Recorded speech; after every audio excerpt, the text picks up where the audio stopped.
Welcome back to Radiology Rewired. I'm your host, Dr. Vivek Singh. Today, we're going to be talking about the business of radiology and also the future workforce of radiologists and how that's becoming a paramount issue today.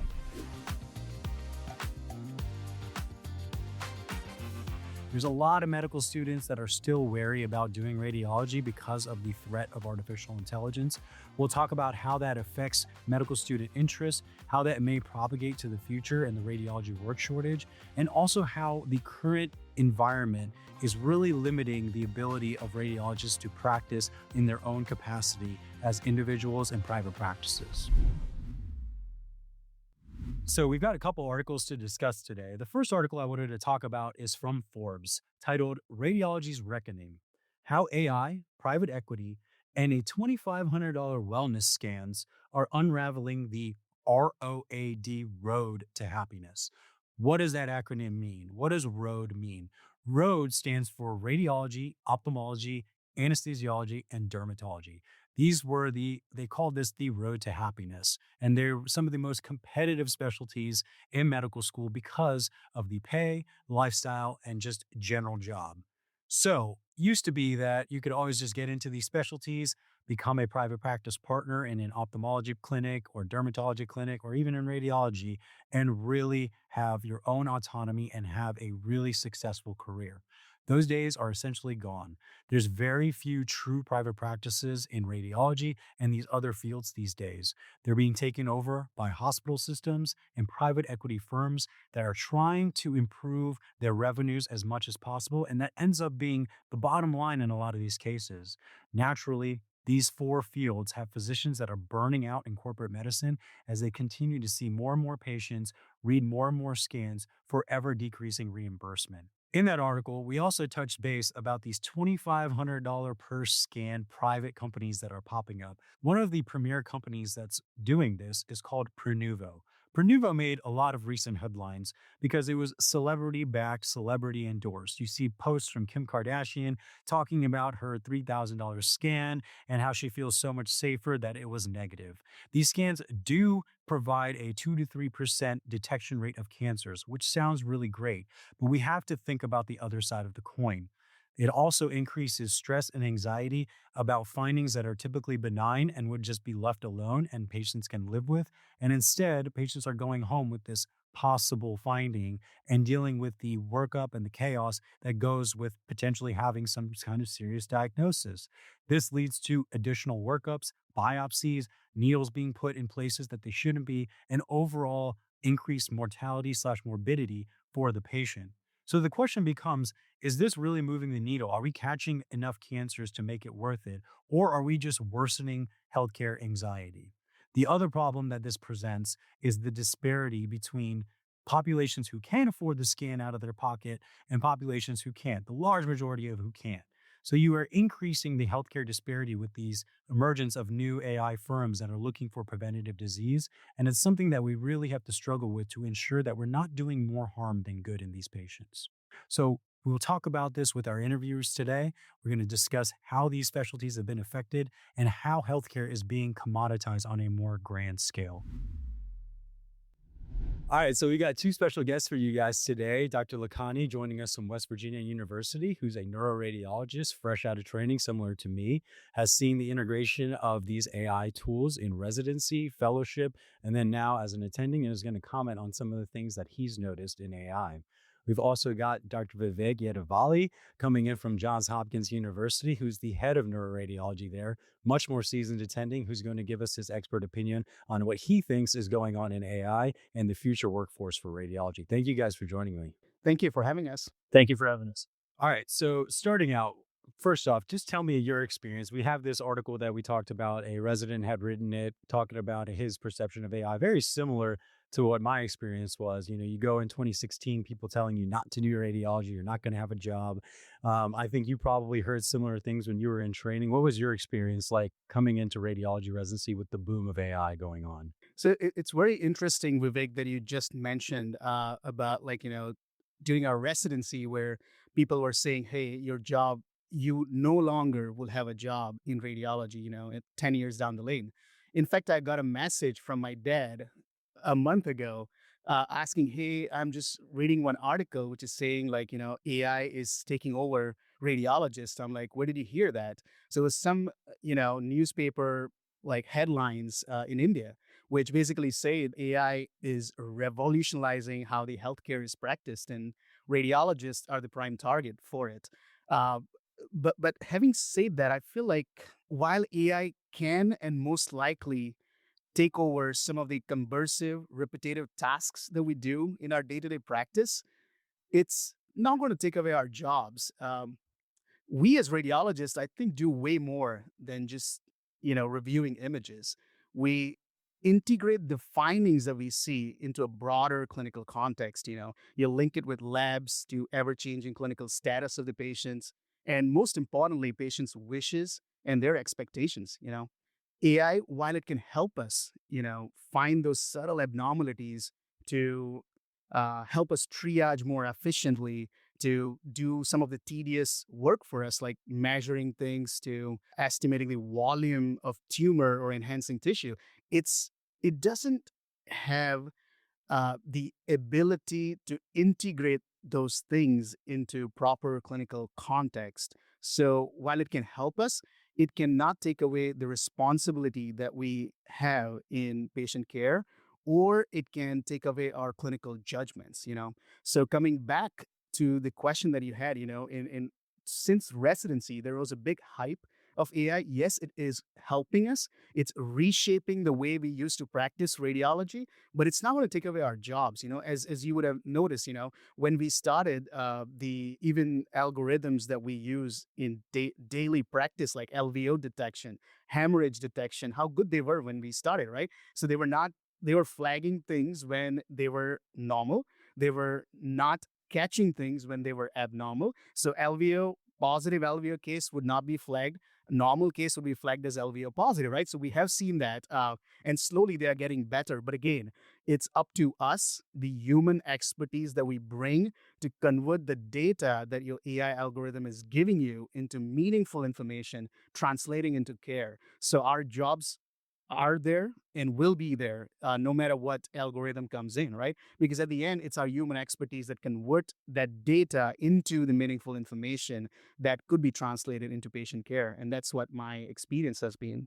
Yeah, absolutely. And I think that's what I've shared too. What about Vivek? What was your experience, coming up and training new radiologists and talking to medical students interested in the field? What was your experience?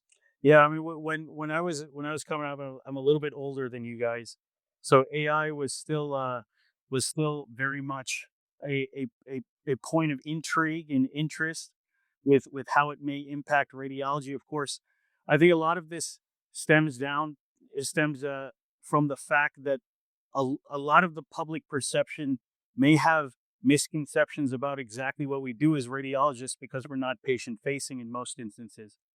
And we do a lot more than just imaging interpretation. As Dr. Lakhani was saying, he made a number of excellent points about how our job as radiologists extends well beyond imaging interpretation alone.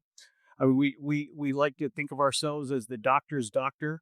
We are consultants for other physicians, and certainly play supportive roles in a multidisciplinary team, and that's what we take pride in.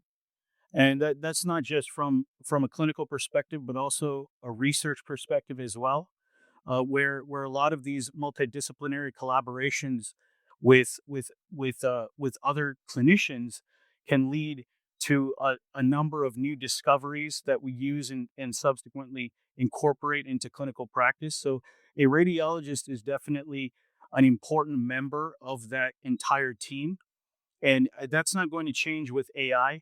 It will certainly reinvigorate a lot of what radiology does in many different instances, and we have to think of AI as a supportive tool rather than any sort of enemy or something that could potentially take over our job. AI is very much going to be good for radiology depending on how we use it, and ultimately, it comes down to radiologists who use and get familiar with AI will probably put radiologists who do not out of business. And that's what we need to think about. We need to embrace AI and incorporate it into our everyday workflow. Yeah, and I think you guys touched on a couple good points. It's like when we were coming out or joining radiology residency, there was so much hype about it. And I think we've progressed from this hype cycle to a hybridization, right? Where they're acknowledging now, and even Jeffrey Hinton, who made those bold proclamations in 2016. If you look at that New York Times article, they're talking about how your AI radiologist, it's going to be a hybrid setup, and that radiologist isn't going anywhere. And they interview a lot of these top, minds in the field. And one of those people they talk to is Hinton, and he says, like, very explicitly at the end of the article, yeah, I was wrong. It's not going to change any. It's not going to change the way they practice. It is going to change their role in the hospital and how they're more integrators of data, integrators of, like you were saying, that clinical picture and putting everything into context, and most importantly, verifiers of the data. There's no one in the hospital that's going to look at these outputs and know what's going on except for us. And that's why I think it's so important to press this upon medical students that if you guys are listening, you guys need to stay interested in radiology, because it's going to just continue to take off. We're busier than we've ever been. We have better jobs overall, like, and more opportunities. Everyone's hiring. So it's a great field to be in. And I think it's really sad to see some of these, like, outside perceptions dictate what medical students end up doing. And those are great points, Vivek. And just to add to that as well, the onus is on us to change the perception of our profession and our field. We need to really educate the public about what we do and where we add value, and we add tremendous value to any multidisciplinary team, and that's absolutely crucial, especially for patients to know. And we need to do a better job in many ways of being able to market ourselves as consultant physicians that help add value to the larger team. So that's certainly important. One thing to also keep in mind is that we have seen, and I'm sure you guys feel this too at your institutions, exponentially growing volumes of imaging. So imaging is become a cornerstone of the entire workup, has been and continues to be, if not more so now than ever, where a lot of the multidisciplinary teams are dependent on imaging to be able to treat the patients. And this is where we have an opportunity to be able to play a major role within that, and also keep our profession going by making sure that we inject ourselves into a lot of these discussions, be present, for instance, with multidisciplinary conferences, be present, go over the imaging, really own that aspect of the entire process. And that's going to be on us to be able to do it, and I'm very optimistic that we will be. These are great point. I will also like to add, like for the New York Times article, it really depicts the reality of what AI would be and is in the current state, because they're two different things, right? Performing in a lab is not similar to being reliable in a clinical setting where, so let me rephrase this a little bit. So performance in a lab is different than reliability in clinical setting, especially when patients' life are on the line. Yeah. So while AI is a great technology, it will definitely help us in do our jobs better, but it'll be ultimately up to us on how we integrate the information that we get out of that algorithm and apply it into broader clinical context. How are your guys' institutions handling new AI tools? Like, who is evaluating this? Who has the most say in whether you keep a product or not? I think it's a very nuanced question, and it's something that I think a lot of hospital systems are adapting to, but I'm curious about your guys' experience in your individual institutions. So at our place, radiologists have the say in terms of what new software we want to try, and what our needs are. We go back to what we need, like the softwares that we use currently are like perfusion softwares, LVA detection, hemorrhage detection, fracture detection. We also do PE detections. In mammo, we have computer aided assist CAD, I guess. I don't know. Computer assisted Assisted technology. detection, I Yeah, guess. Yeah, yeah, right. yeah. CAD. And for lung nodules, we have one on X-ray, one on CT. Depending on where we see the most needs are in terms of triaging and helping us to read studies faster, that's how we go out and see which software fits in, and we validate, or I wouldn't say we validate. We look at the publications that has came out for that software and see on how much diverse data set it's either trained or validated on, so that we know if this will be a good fit for our workflow or not. And then work list prioritization is very, very interesting. When our lists are getting backed up for, weeks at a time, for outpatient studies, we do need softwares or algorithm that can flag studies and help us triage more efficiently. Yeah, absolutely. Those are fantastic points. At my shop, we have a specific committee that's comprised of both physicians and non-physicians to be able to vet different products, so we get different perspectives. It's very important to not only have the radiologist perspective, but also other clinicians and non-radiologists as well. Particularly how it may affect techs. We have a national shortage of techs. We've had that for a while. So being able to also improve the workflow for our technologists, I think, has to be an important aspect of this. But it really ultimately comes down to what are our pain points with our workflow. And a lot of it comes down to workflow optimization, and being able to garner histories through searching through EMRs, and getting better indications so that our reads are of even higher quality. So that's certainly an important component.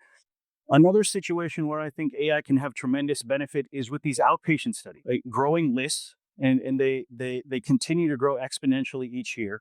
But a lot of those outpatient studies, some of them, albeit rare, will have acute findings.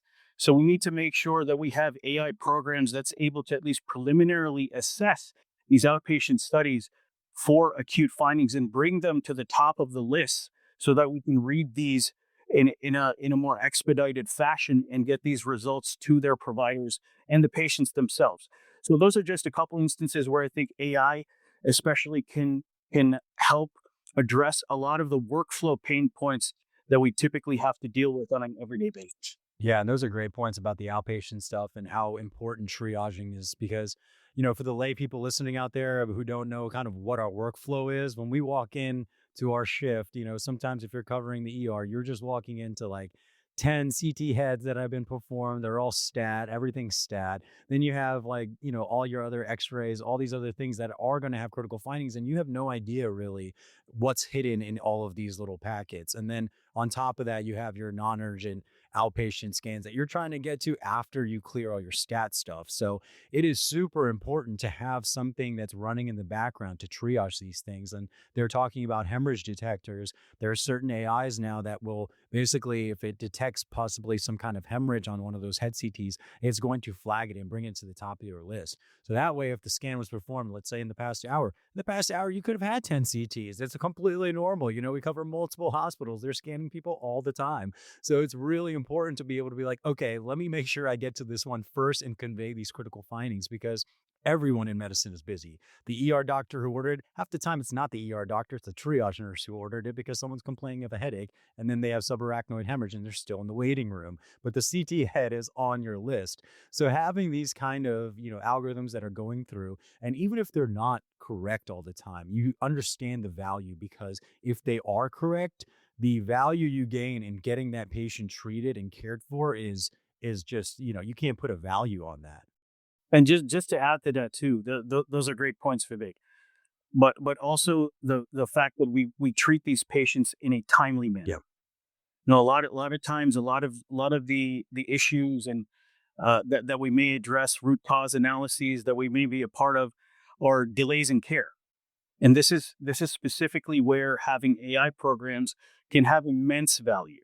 And I think that's an important component of this entire process. But one thing I would really like to emphasize, though, and this is of course a pain point for us as radiologists as a whole, is the information that we get with our indications. It's very different from having to read a study that says rule out trauma, rule out stroke, rule out abnormality, versus having a study where because we're able to use AI to extract more information, and we have more data with the actual physical exam, and it says left mid flank pain, left sensory motor deficit with aphasia. That gives us a lot more information to be able to get those findings in a more expedited fashion and improve the quality of our reads. So I think that is certainly a top priority that we should utilize these AI products for. Totally agree with you, Vivek. The most if they only tell me it's left or right, I'm still happy. With the ED, sometimes they just say like, is it left side abnormal, right side abnormal? Then I know where to look for. Right.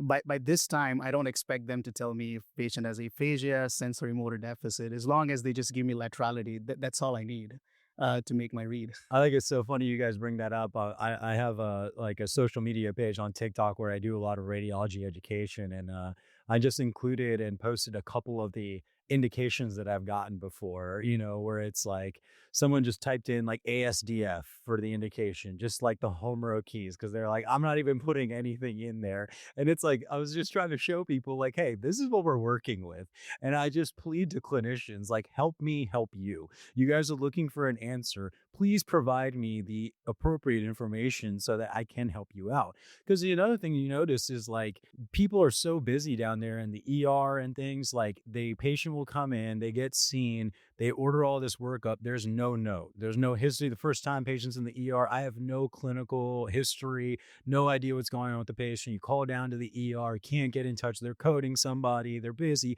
I get it, but yeah, as your point well taken is like, if we either have more time to spend reviewing the chart ourselves, and one of our other guests brought up and was like, let's take it a step further. You have the AI, like you guys are mentioning, that goes in and pulls all that information out for you and gives you, hey, this patient has this type of tumor. They've gotten radiation on this date and they've gotten, chemotherapy and all these different things. These all affect our interpretation. When you're looking at like a tumor treatment response and all that type of stuff, if you don't have that clinical history, if that patient was treated at an outside facility and the notes are somewhere buried in like the media tab, it's really hard for us to find that stuff, especially when you're trying to read this complicated scan and you see your list and it's just blowing up in the background. You're like, man, I got to move. And that's just the nature of the job. It's the reality of the job. And that's why a lot of people are getting burnt out.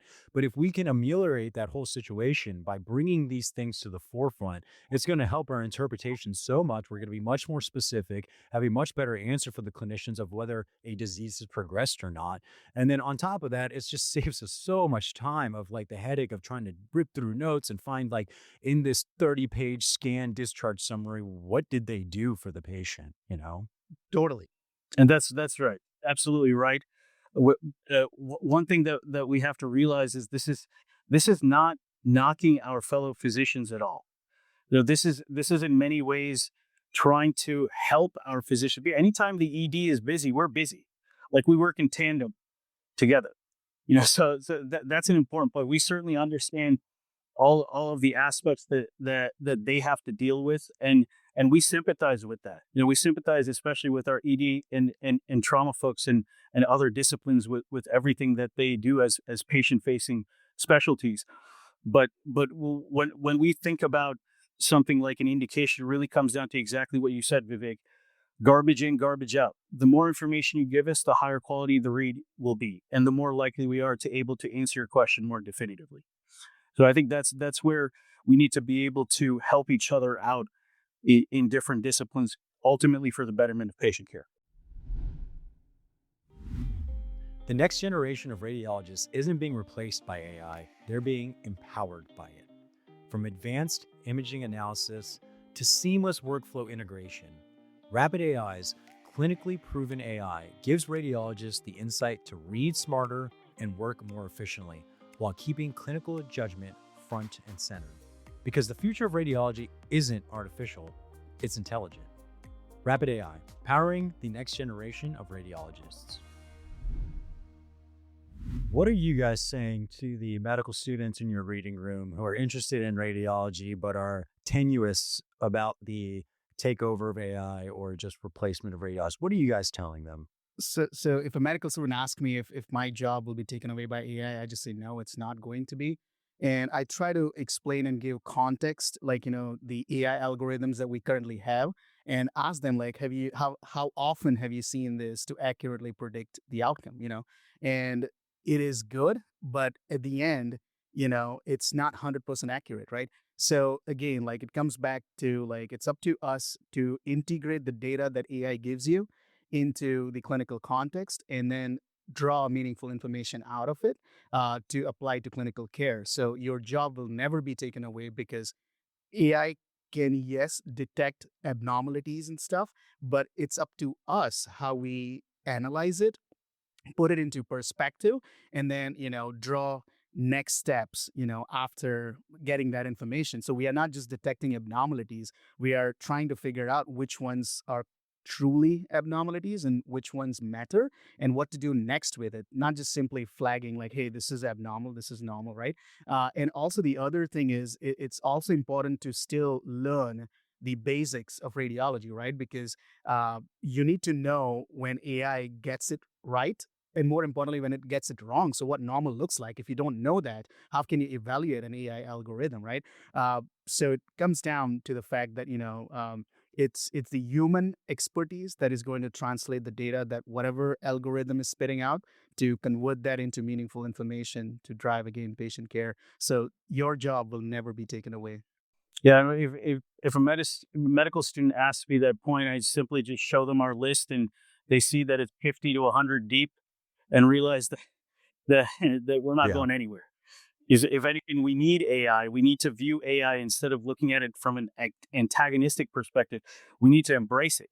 We need to embrace it so that we have the autonomy to be able to implement it where we need it most. And I think that's the most important thing to be able to convey to our medical students, that no, AI is not going to take away the job. It's going to transform it. And the transformation is entirely up to us. So we have to own it. We have to learn as much about it as possible. I think it has to be an important component now of the medical school curriculum, and certainly so for our own training programs, so that our trainees get more exposure to AI and see where it can be utilized and optimize our workflow especially. These are great point, Vivek. I'll just add one more thing to it. I feel like rather than medical students' fear of taking away jobs by I think we should be looking at missed opportunities if we don't adapt to the change that AI is offering. Because if we partner with AI rather than fighting with AI, there is a lot which we can achieve, and it will definitely reshape the way we practice radiology today, right? And we have seen that like happening since residency training. It's slowly like, algorithms are getting better. Even with PowerScribe, just having an, I don't know, can I say PowerScribe where it's Yeah, not a valid yeah, planner? Okay. yeah. Yeah. So like even if you look at the dictation softwares, they come up with smarter ways of generating impressions for me. So like, and this recently started, right? So I was like 2 months into being an attending, I'm so used to it that I can't go back and dictate my own impression because I just hit smart impression. It gives you, especially when it comes to lumbar spine, Yeah. if it's whole spine, I have gone level by level at each thing. I forgot like, oh, which one is severe, which one is moderate, Right. smart impression makes it really efficient for me. So things like that. So if we start adapting to the things, it just makes our life much easier. So like, would AI replace us? No, but you would be replaced if you don't use AI, I guess. Right. And I think that was the big quote from like a couple of the articles, was that the radiologist who uses AI is going to replace the radiologist who doesn't. And that's like the general theme, is that you have to get used to this stuff. Absolutely, and I would extend that to all clinicians. I mean, we're not the only ones that will have AI be transformative for the entire discipline.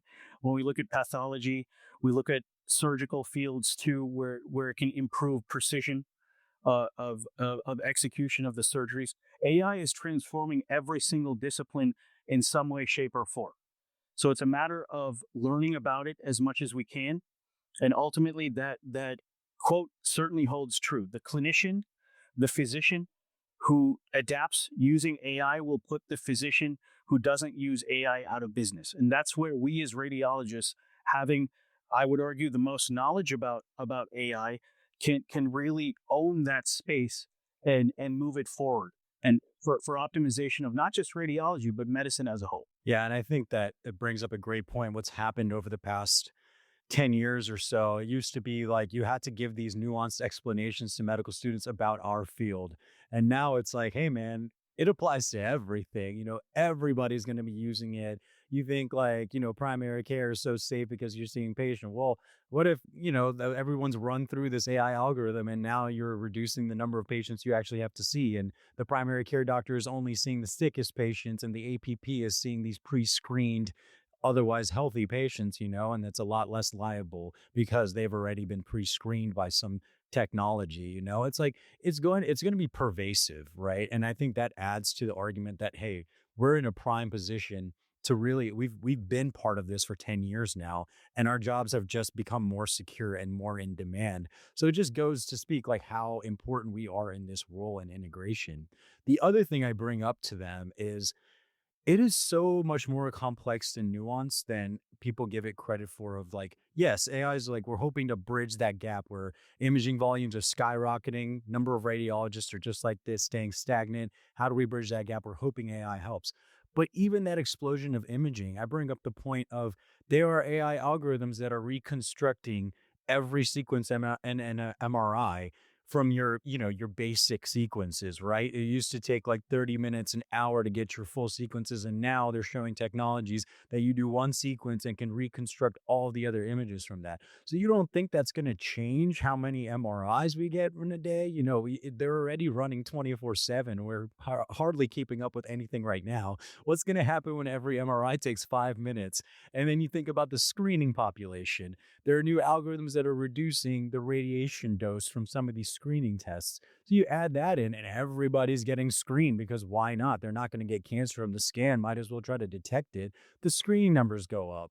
All of this stuff, the imaging volumes are just going to keep going up and up and up. And it's like, we don't have some new crop of radiologists, hanging out on the right, just waiting to get subbed in. They don't exist. That's a very key point.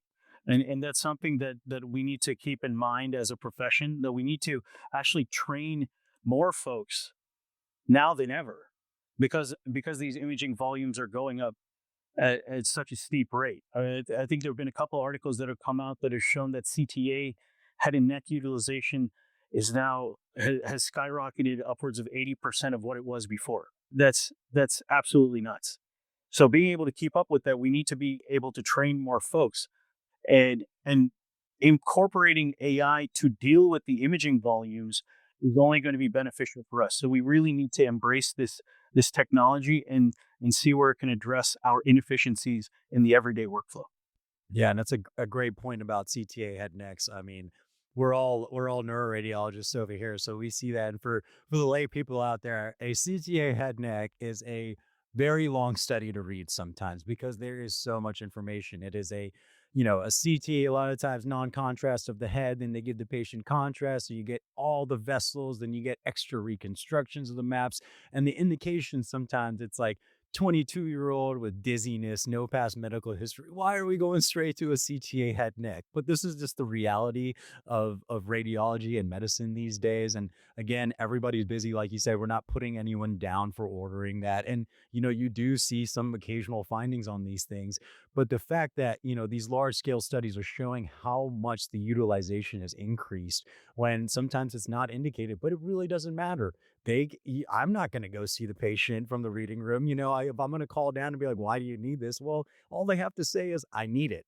I want it and I'm worried about this. All right, well, now I'm reading it, and that's just the nature of the game for our jobs right now. And to sort of an extent, I think we are just becoming like physical examination Yeah, study yes. for them, right? Anyone comes up with anything, just get the imaging because imaging has the answer to everything.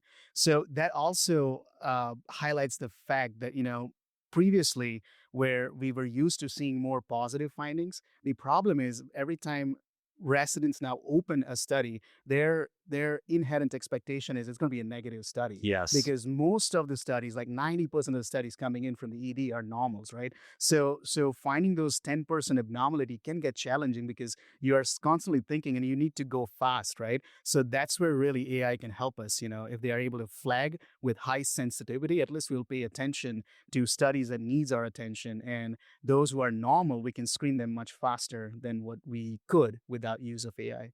And that assumption that imaging can answer every question, we know is not true. We know the strengths and weaknesses of these imaging modalities as imaging experts. And that's an area of opportunity and growth for us where we have the expertise to show them that, hey, the CT is not the best study for this. Maybe get an MR. And that adds even more value for what we bring to the entire team as radiologists. Yeah, and I think that, when you compound the fact that there are more and more non-physician providers being used, that also adds to the amount of imaging that you end up getting. I mean, it's just basic like, if they're having leg pain, get a leg x-ray is negative, get a CT. If the CT is negative, move on to the MRI.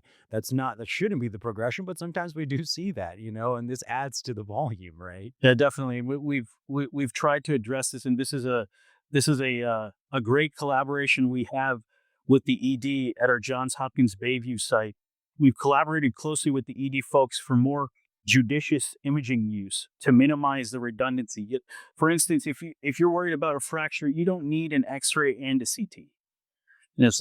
So having that degree of redundancy and being able to address that is also an area where we could utilize AI and redundant imaging that can be especially problematic and expose our patients to unnecessary radiation, which is another component that we need to be cognizant of. That's a very good point that Vivek just brought up. So it's also a different perspective about what our referring providers want, right? So ED or emergency department physician would want their patients to spend as less time as possible within the ED, right, within the emergent setting. So for them, getting an CT up front will save that time so that they can discharge the patient better and they can spend more time on patients who deserves more attention.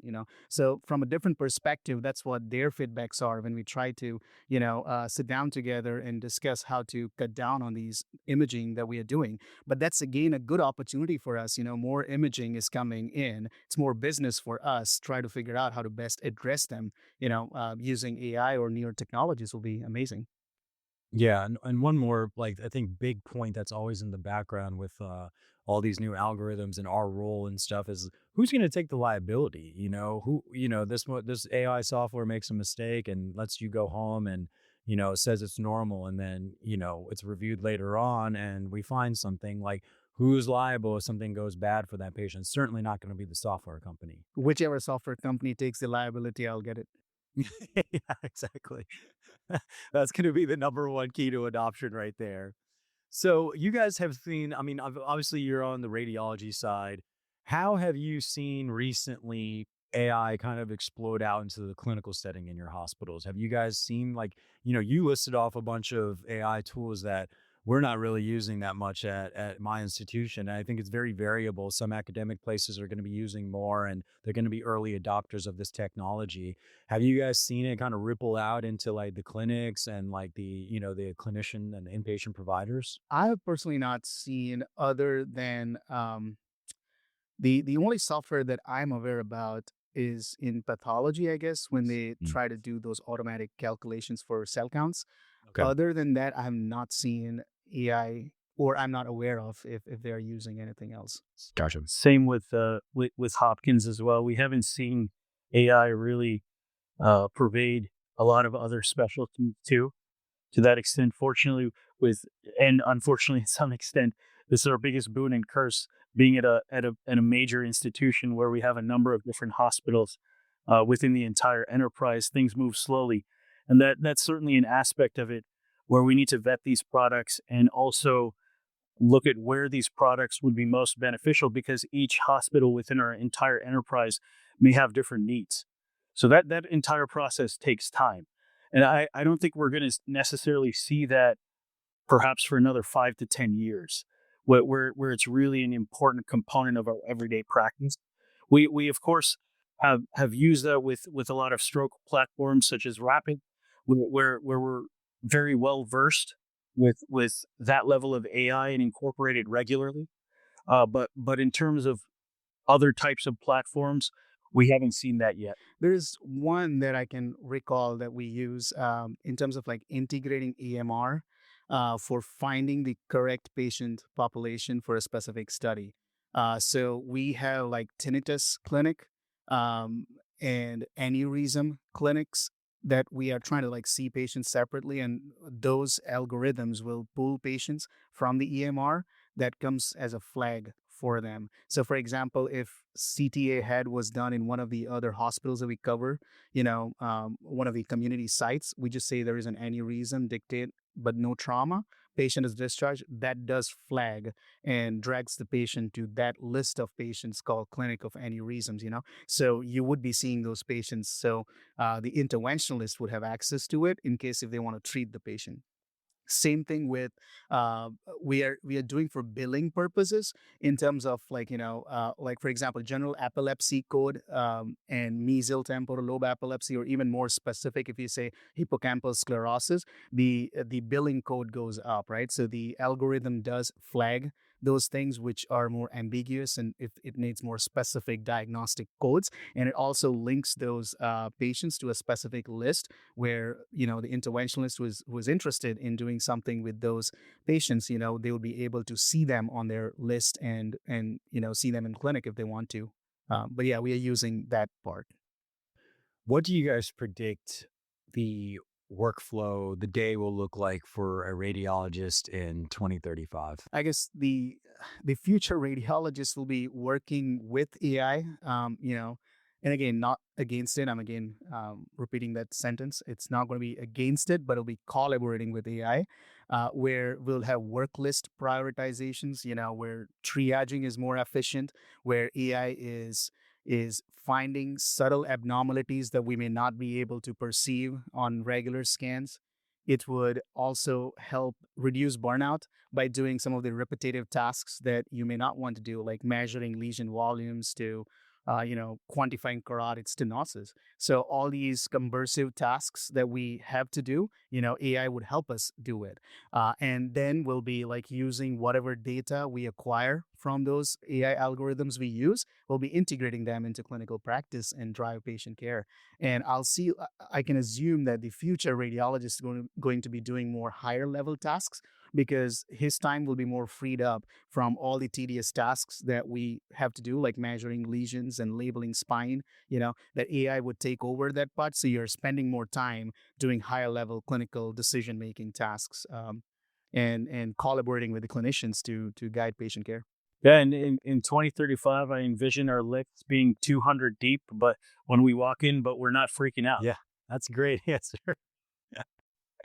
We have prelim reads on all of them, and they're measuring a lot of these seemingly the tedious tasks that we have to be meticulous with in general.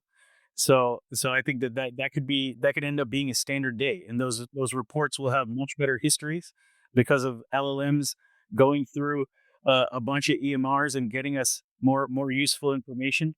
But that's what I envision an everyday work day will look like in 2035, and that only speaks to the point that we as radiologists will certainly be in demand now more than ever at that. And also, Vivek, I'll add one more thing. Like they'll also dictate prelim reports for us that we just have to look at it, change it, in more standardized fashion. You just move on. I think consensus, dream AI is this AI is basically functioning as a really good resident for me. Has come through the chart, has predictated the findings.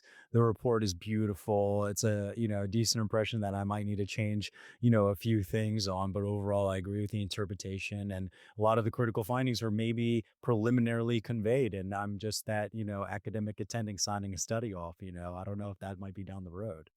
So, with all this new AI integration, I think something that comes up is how is that going to bias the radiologist in the future? There was one article, I don't think it was in this episode, but we talked about it in a previous one that showed that when they've looked at, these new AI algorithms and young radiologists using it, like me and him versus you using it, they've found that the more experienced radiologists look at the AI and they are more productive with that, but that the younger radiologists are more likely to be fooled and agree with a false interpretation from the AI. Like just so for example, like aspect scoring, right? For those who don't know, it's like a way to determine how bad the stroke is. You're looking at very like changes in gray and dark. And it's a very finicky thing. If you ask 10 different radiologists, they might give you 10 different scores in the same range.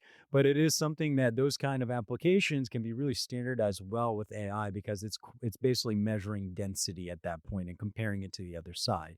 So I think they found that the younger radiologist is like, oh yeah, it's an AI measured it, do it pretty good. Whereas the older guy is a little bit more, vigorous and is going to scrutinize the output and really comb through the images still. What I worry about is that during training, we're going to start becoming so reliant on these AI tools that, oh, if it didn't catch it, it's not there. And we're going to lose that ability to really comb through the images and find subtle findings when they need to be seen.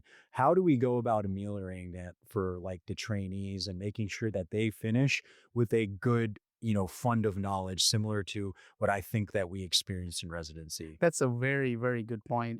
We need to emphasize to our residents that, texture analysis is still the most important task because, again, you need to know how AI algorithm is picking those findings. And most importantly, when it does not, how would you troubleshoot it, right? If you don't know how abnormality or normal study looks like, how are you going to, uh, like properly um, vet the findings that the algorithm is putting out? Because again, AI, no matter how good it is, it's going to give you the data, but it's up to us to put it in a clinical context. Like for one particular patient, the same thing could be like, if it's an old infarct, it's still like gray white loss, but it's acute infarct. Depending on the history you can help, or depending on how it looks like. But maybe the algorithm may not be able to do that. So it again comes down to the fact that it's up to the operator who has that information, link it, look at it holistically in a patient's perspective, and then interpret those findings. So it becomes very, very crucial to teach our trainees, to how to pick up the things that AI is going to do for you. But if you don't know how to do it, it's going to be very difficult for you to see if the algorithm has done it correctly or it's incorrectly, right? And what I would always emphasize to my trainees is, uh, double down on the human aspects of radiology too. Talk with the clinicians, collaborate with them, try to figure out what they are asking from you, what they need. Also, like, respect patients, sort of their wishes and their expectations with what they are looking for in their care, because that is something, no matter how good an algorithm is, it's not going to do that for you, right? So focus on higher level clinical tasks too. At the same time, learn the basics of radiology because you will need it to evaluate any of the algorithms. And as you said, younger radiologists, because we are so used to seeing that in our training, that, oh yeah, software picked up stroke, sure, it'll be stroke, and just move on. No, you got to look at the images and use it as a second rater rather than using it as a primary person interpreting those images. Yeah, I'm a little bit older than you guys, but I'm young at heart. So so I certainly have straddled both eras with looking at this. I think it really comes down to emphasizing the importance of learning the basics of radiology. We should always be able to rely on our knowledge independently of the AI platforms that we may use. And I think we need to make sure to drive home the point, especially with our trainees, to urge the resistance toward cognitive offloading. Cognitive offloading meaning that we're not doing the actual thinking and we're too reliant on the AI to determine what's going on. And we need to make sure that's a point of emphasis in all of our training programs. And lastly, also understand the strengths and weaknesses of AI. AI is by no means perfect. There are a lot of false positives, false negatives that it may call, and that can certainly impact patient care. So our knowledge of understanding both the strengths and weaknesses of not just the modality, but also the AI products, we almost have to think of it as another modality that we have to understand, will be crucial to our entire training program and what we bring in terms of value to the entire team. Yeah, I think that's a great point. I mean, you bring up like how these are almost like new technologies that are being developed that we have to now interpret, right? Like if we look at some of the beginning AI tools, it could, just show you an image with the aneurysm, like the slice with the aneurysm there. It's not telling you where it is, not telling you how big it is or anything like that. Whereas now you look at some of the deep clinical AI models where these things are displayed on a 3D vessel map, like beautiful pictures. There's a volume measurement on the aneurysm. It is showing you the aneurysm morphology. And, in neuroradiology, we know, and, the neurointerventionists know that the morphology of the aneurysm is, as important sometimes, if not more important than the size, the location at times, because all it takes is one little wall to rupture in a weak point in an aneurysm. But the point is that these outputs are being displayed with all this data, and it's like we have to be the ones to put that together and convey to, the neurosurgery team who might not be looking at these images specifically. Hey, this is like a new way we're detecting these things, and I'm worried about this patient because they have this little outpouching on their 2 millimeter aneurysm, which is crazy to me that that's probably coming down the road. That's a very, very good point, Vivek. The other thing is also like the change in time. These algorithms, like Rapid's aneurysm software, it also gives you the surface area of the aneurysm and minuscule changes over time, which normal. Like if I review it, I may not be able to perceive it. So those are the things. The dynamic changes are quantifiable, and we can detect subtle changes. And then, as you said, getting this information will be tremendously helpful in identifying which ones to treat and which ones to follow. Yeah, I absolutely agree with those points, but I think it's important to still have a healthy skepticism of an AI output and see where it augments your impression and your synthesis of all of the information that's there. It's a wonderful adjunct tool to have at our disposal, and we certainly need to use it as such. And you brought up a point about this kind of cognitive offloading, and anecdotally, we're not even there in clinical medicine. I know we talked a little bit how you guys don't see it in your institutions yet, but down the road from Epic, from all these big EHRs, there's all this AI going to be integrated where it's an auto scribe listening to your conversation with the patient and creating the note, creating the physical exam for you as you're talking out loud, and then even coming up with an assessment and plan. So that's down the road, and it's going to take a long time for it to get like widespread adoption and integration in these healthcare systems. But anecdotally, I talked to some of my IM friends who are like chief residents at their programs and see, medical students and what they're doing now.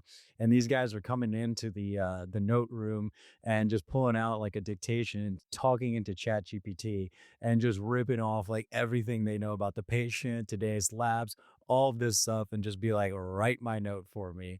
Boom, send, copy, paste into the chart, walk out of the room. No thought given to any of the assessment and plan because it's so well organized by the chat GPT about like, oh, these are the next steps and make sure you check this. We'll check these lab values. It's like, this is already happening, and it's happening all over the place. People are becoming more and more reliant on technology like this. And I think you guys make great points where it's so important to understand the fundamentals still. And that's why these training programs, I think, need to find a way that we still go through this residency and learn the basics without becoming over reliant on this technology. Because, like you said, you have to you be able to scrutinize all of these outputs to see if they're real or not.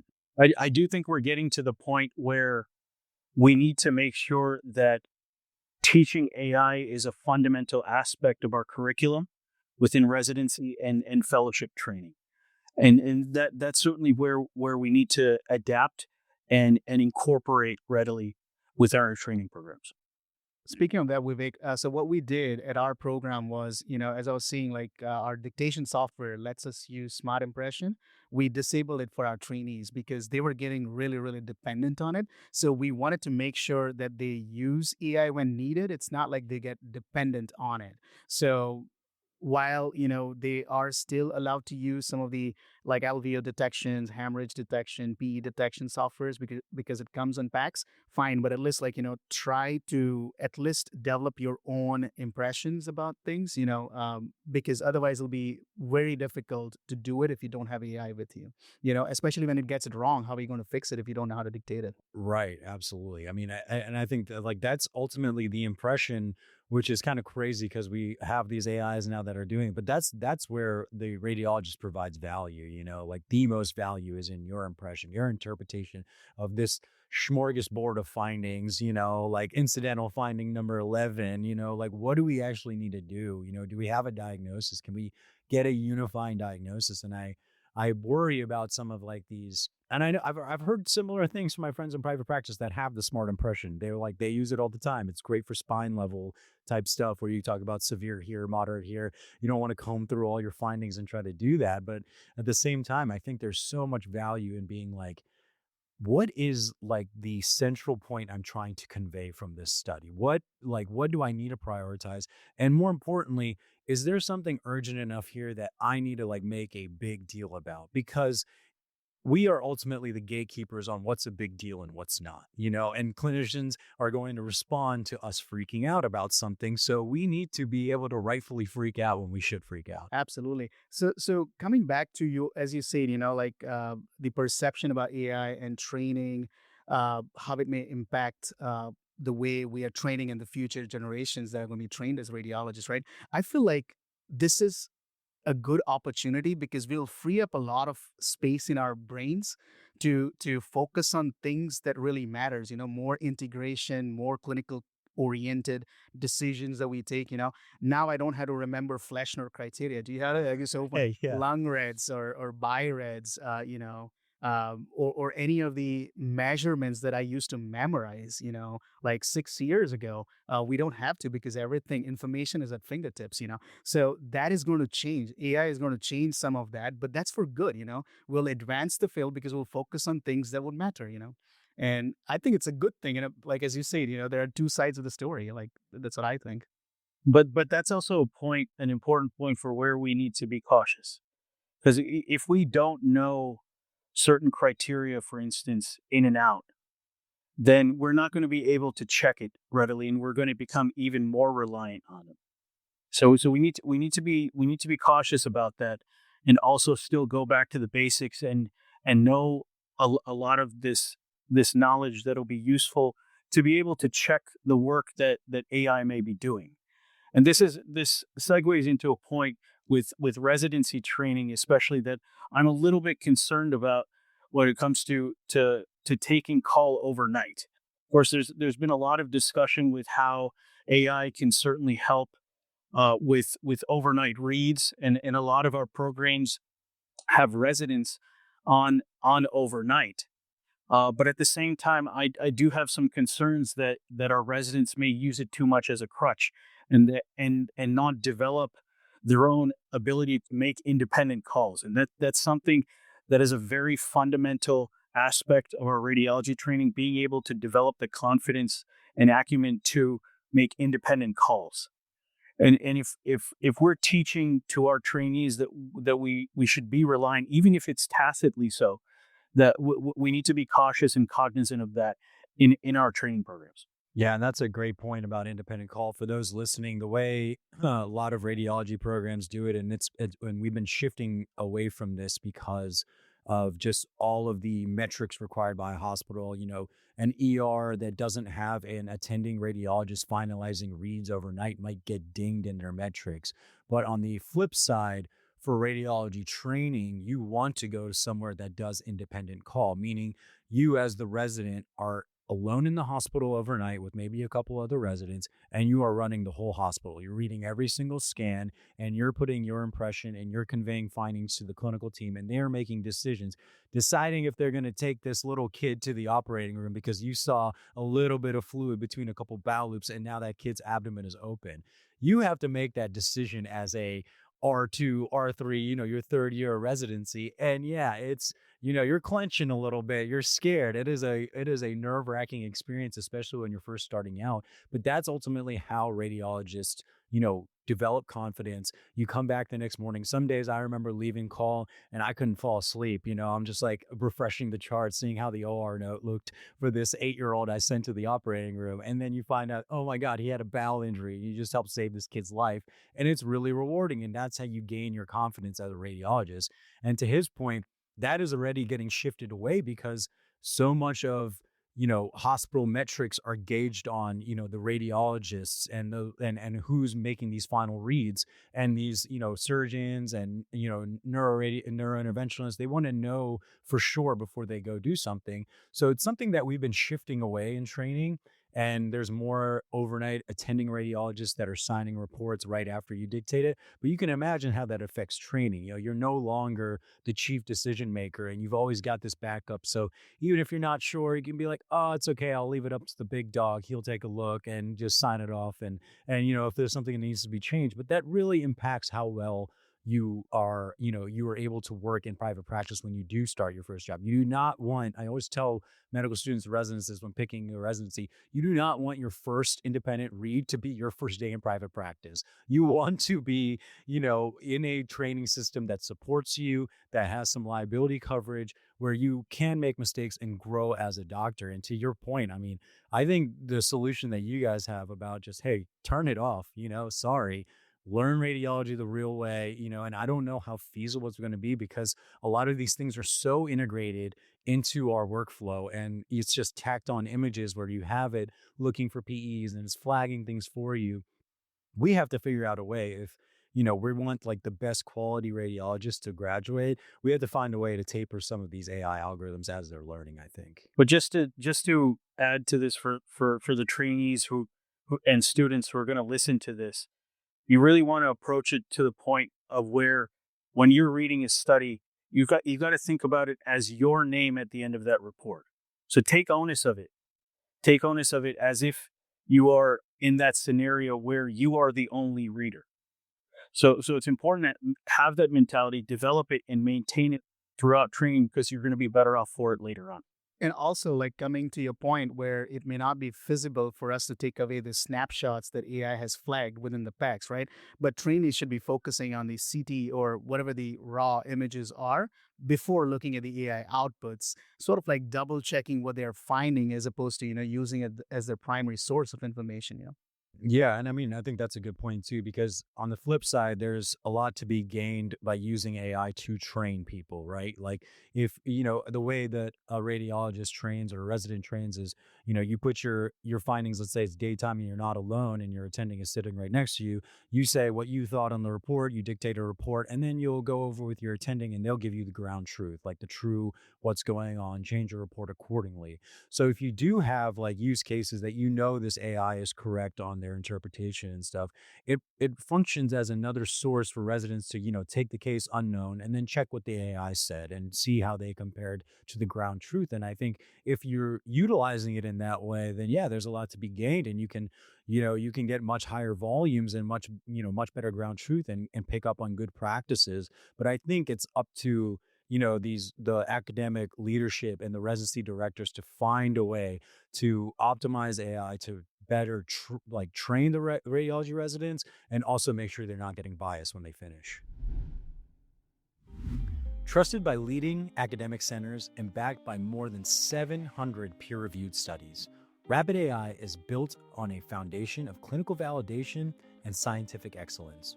From the reading room to real-world care, Rapid AI's solution enhance accuracy, streamline workflow, and strengthen confidence in every decision. Rapid AI, where human insight meets intelligent innovation. Learn more at rapidai.com. So I was going to ask you guys both about another factor that comes into play in terms of corporatization in radiology. It's a big thing, and we touch on it a little bit in some other episodes, but I wanted to get your guys' perspective because you're just out of training, you've seen job market the way it is. You probably have problems recruiting these days because the market is so wild. How has like the private equity and the kind of the commoditization of radiology changed in your guys' perspective, and what do you see moving forward? All right, Vivek, do you want to try first? Could you repeat that question one more time? It was going in and Oh, out. sorry. I was asking about your thoughts on, private equity in radiology and the corporatization of radiology and how things have been trending. And for the lay people, there's used to be a lot of robust private practices where the radiologist paired up with a few other radiologists. They own the imaging center. They are owners in the practice and have a lot of say. And we've moved from that to a lot of these private equity firms and bigger hospital systems that are buying up these private practices. The partners get this huge payout and retire. And then the young guys that just joined the group are now hospital employees or corporate employees and essentially feel like a cog in the wheel. When we talk about radiology burnout and what's contributing to that, yeah, it is a lot of volume of studies, but it's also having no autonomy and no real value in what you feel like you're doing every day because you're just churning and burning. So how do you guys think, like, what was your perspective going and seeing all this, as an academic radiologist? And like, how do you see this stuff evolving in the future? Do you think this is going to be a trend that continues where we don't have any more private practice? Like, what happens to the field? It's a great question, and it's an important point that we need to think about in general. We're not the first field to go through this. If you look at emergency medicine, that has been there have been large conglomerates that have taken over entire states. For instance, and other disciplines have had similar scenarios. We're seeing that now within radiology, and I think while it improves efficiency, for instance, it also comes with the downside of further commoditizing the field.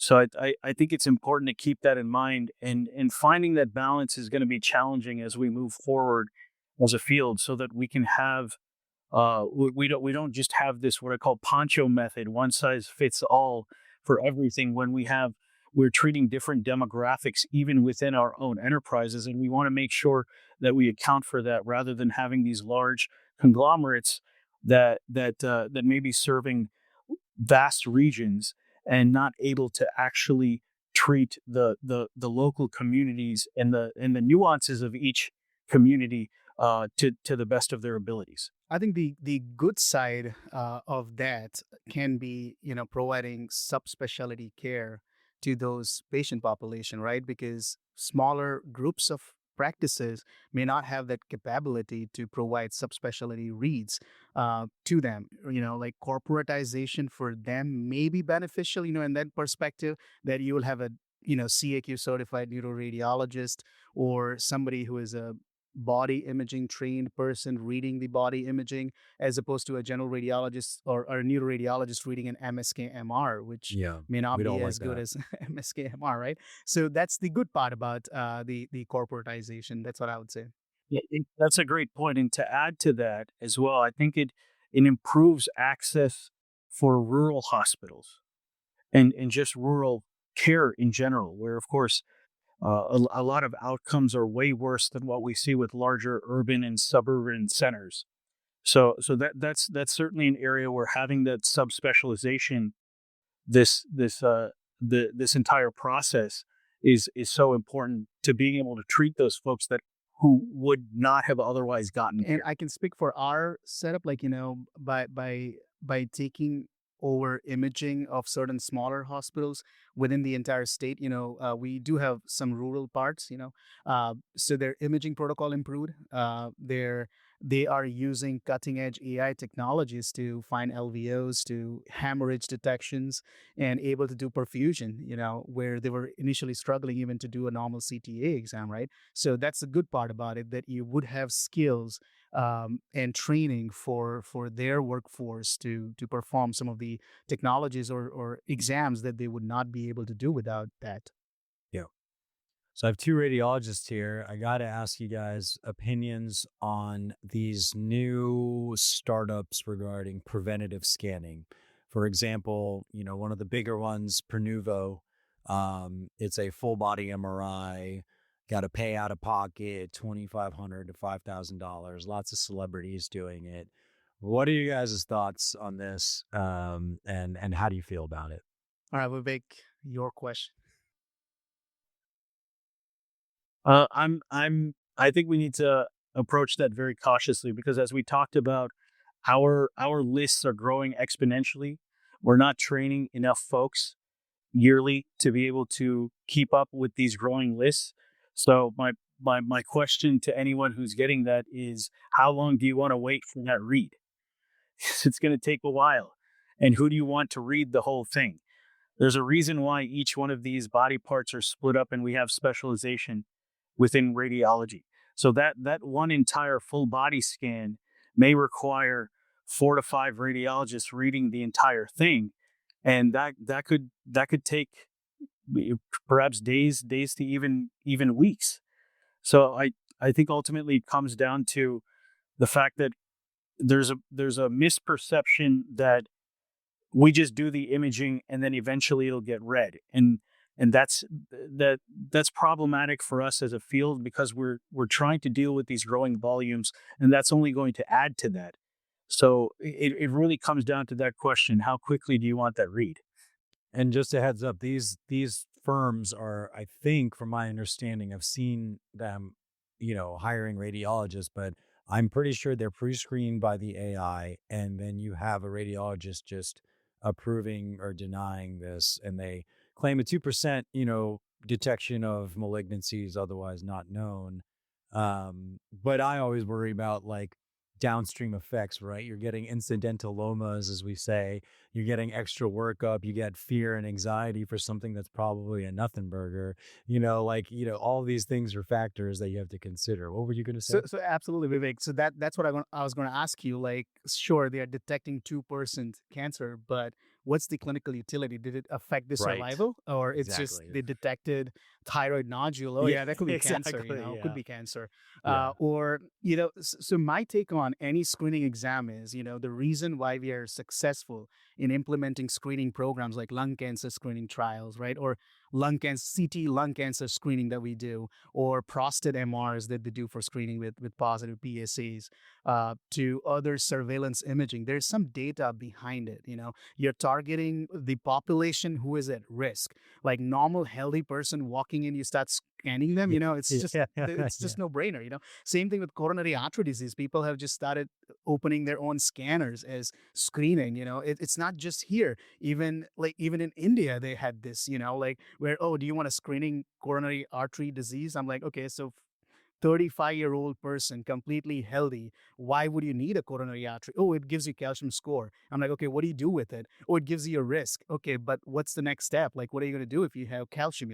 We don't have answers to that. So why you detect something that doesn't matter, or have a specific, or let me step back and say, like, these screening exams are great, but it's useful in certain population where it's shown to be effective and you find something clinically meaningful. Like healthy individuals screening with MR, it's useless. Yeah. Yeah, that's kind of my take. It seems like somewhat of a cash grab these days, for sure. It's good money if they pay me. I'll read it. Yeah, that's right. Yeah, yeah. I've definitely talked to people who are interested. Concierge MRs Yeah, exactly, exactly. with CTs too, especially if that's a part of it. Just like we have our lung cancer screening CTs, those are very low dose. We need to also be keep in mind these cumulative radiation doses that may cause the cancer that we're screening for. So so we got to keep that in mind. I think they have shown some studies in mammography in particular that sometimes these, the annual mammograms, even though we kind of recommend that as a society in the ACR, there's mixed reviews on whether we're doing more harm than good by radiating the breast tissue so much and maybe causing more cancers than we're actually finding. So I think it's a great point about, selective screening, right? Selective screening that you're going to have the highest benefit from, highest, increase in longevity from those screenings, and that's really what should be targeting. Dr. Yedavalli, this is a question for you because he's just like me. We're fresh out, so we don't have these eye-opening experiences like you've had. So I ask these questions to some of the guests every episode. What is one experience in your life or your career so far that has essentially rewired the way you thought about healthcare and medicine and the way you practice? That's a that's a great question. That's rewired the way I think about healthcare in general. You're saying. Yeah, some kind of like either eureka moment or something like that that really opened your eyes to like, oh wow, this is how it is.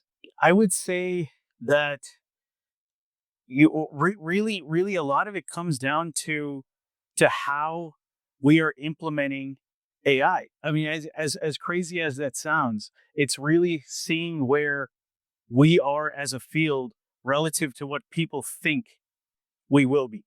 We have a long way to go. We have a long way to go. I think that's a realization in general that a lot of radiologists may have as they're going through it. Because there was when I was applying a residency, there wasn't as much of a fear of AI taking over yet. So I started to experience that later in training and when I became an attending. But the realization over time, and it's been more gradual rather than a one single eureka moment, is that we're going to be around. Our jobs are going to change, but we're going to be around, but we need to be adaptable. And that is the main thing that we need to take away from viewing AI in general as a tool that can augment and optimize what we do rather than viewing it with suspicion and being antagonistic with the entire process. Embrace AI and be able to utilize it in your everyday practice because it's going to make you better as long as you allow it to, and as long as you continue to be malleable and adaptable with the entire process and are willing to learn. As we always talk about, we're lifelong learners. We like to say that line often, but when it comes to AI, that has to be true. For our trainees and students who are listening to us, just keep in mind that even though we're not seeing patients, we are an important part of the entire uh, team that's making decisions that impact patient care. So as I like to say, we may not be seeing patients, we see through them. That's a good one. Yeah, that's good. I'll just add one more thing to it. Whatever tools and technology we have at our disposals, it at the end, it's the patient care. That's what we should be focused on, to make it better for them. It's about delivering the best care every time for every patient. And that's ultimately just the unchanging mission for our jobs, right? And on that note, thank you guys both so much. I think that's a great summary of the points that I wanted to convey to the trainees, medical students, and about the future task force in radiology. You got to learn to adapt and just get used to these things being there because it's only going to grow from here. Thank you guys both for joining me. This has been fantastic. I think it's going to be really helpful for all the students listening out there. Thank you so much for having me. Thank you for having us. Appreciate it. So in this episode, we discussed the business of radiology and how that environment has changed over the past few years with private equity and hospital takeovers of private practices, not only in radiology, but in other really lifestyle-oriented fields, and how that is changing the future of the workforce. We also discussed the upcoming medical students and what they should be focusing on to become a radiologist, making sure that they stick to doing procedures and making sure that residency programs are integrating AI technology to ensure that the young radiologist isn't biased by the new AI technologies that are coming out. If you like this stuff, please like, share, comment, and provide some feedback to me about what you guys want to learn about next. And stay tuned for the next episode where we delve into more about the future of AI and what kind of applications we're going to be seeing.